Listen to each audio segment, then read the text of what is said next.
My name is Ron Kovic. I'm a Vietnam veteran, and I'm the author of Born on the 4th of July. I was wounded in Vietnam and paralyzed from my mid-chest down on January 20th, 1968 during my second tour of duty in Vietnam. I've been in a wheelchair for the last 42 years.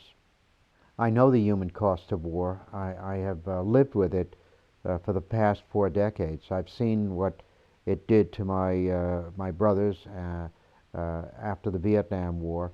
Many of them came home with drug and alcohol problems, PTSD, post-traumatic stress disorder. I personally have lived with the nightmares and the anxiety attacks from that war. I want to say hello to Rodney. Rodney, we've been on the phone quite a few times. It's been great talking with you over the last couple of months, and it is an honor to be supporting you. I admire you so much.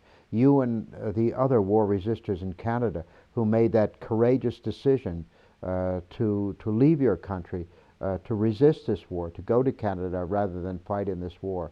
I have such great admiration for you. I support all of you, you Rodney, Jeremy, and all of the other war resistors in Canada. We cannot do enough for you here in the United States. We want to celebrate all of you today. We want to let you know that we admire you for your courage, for the decision that you made. It was not an easy decision.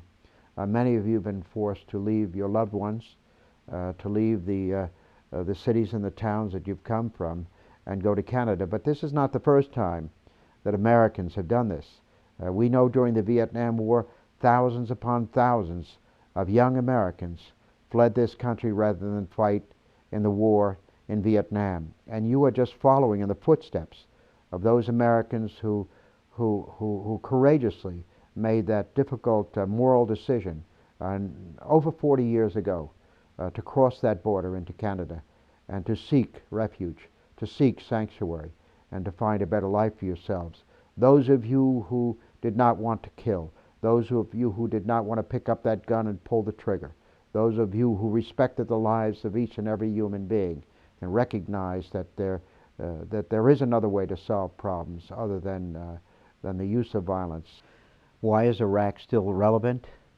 People are still dying. Our young men and women are still being sent to that war.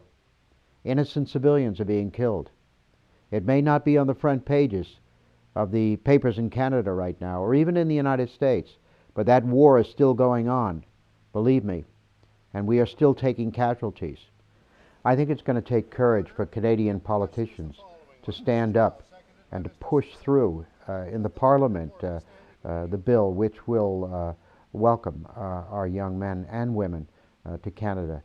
And I want to encourage all of you to find that courage within yourself, to step over that line that you've not stepped over before, and to give our young men and women who have sought refuge in your country, give them the welcome that they deserve.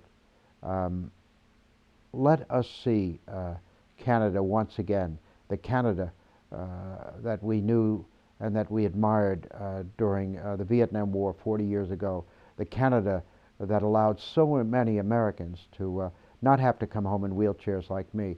Let's learn from Vietnam. Let's learn from Iraq. Let's never, ever allow what happened to my generation to any of us, whether it be the Iraq War or Vietnam, to ever happen again.